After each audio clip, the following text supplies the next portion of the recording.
ISF এর সকল কর্মী ও সমর্থকদের জানায় সংগ্রামী অভিনন্দন। সংক্ষেপ সময় আপনারা সকলেই জানেন আজকের রাজ্য তথা দেশ এক কালো অন্ধকার দুর্নীতির মধ্যে ছেয়ে আছে।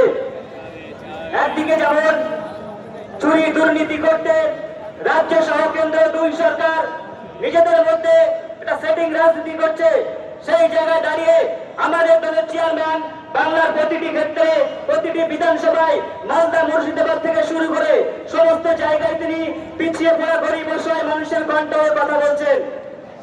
আজকে আপনারা দেখবেন যখনই তিনি বিভিন্ন মানুষের বিভিন্ন সম্প্রদায়ের জন্য কথা বলছেন তখন দেখবে তাকে বিজেপি দালাল বলা হচ্ছে।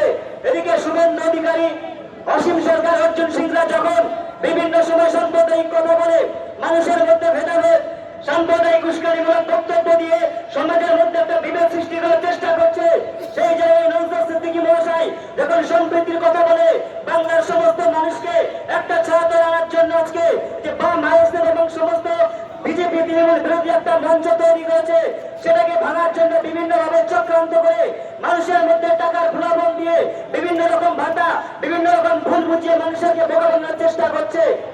তবে মানুষ আজকে অতটা বোকা নয়, মানুষ সজাগ হয়েছে, সচেতন হয়েছে, তার প্রমাণ আজকে আমাদের এই জনসমাবেশ। আজকে মাঠ ছোট হয়ে যাচ্ছে, এত মানুষের আবেগ। আমরা যদি এই গণতান্ত্রিক যে অধিকার আমাদের আগামী 29 এপ্রিল যদি আমাদের গণতান্ত্রিক যে অধিকার আমরা ভোটদান যদি সঠিক জায়গায় দিতে পারি, এই তৃণমূল সরকার এই রাজ্য থেকে বিতাড়িত হবে। আমরা এমন একজন ব্যক্তিকে নির্বাচন করেছি এখানে, মাননীয় তাপস ব্যানার্জি মহাশয়, তিনি সর্বদাই বিভিন্ন ক্ষেত্রে দেখবেন সমাজের বিভিন্ন সমাজসেবামূলক কাজ করে আছেন। তিনি সর্বদা আমাদের সমস্ত রকম যখনই আমরা তাকে ডাকি বিভিন্ন ক্ষেত্রে তখন আমরা তাকে কাছে পাই। আর দীর্ঘদিন এখানে যিনি আমাদের এখানে বিধায়ক ছিলেন, আপনিও জানেন তিনি একজন দুর্নীতিগ্রস্ত, গরু চুরি থেকে শুরু করে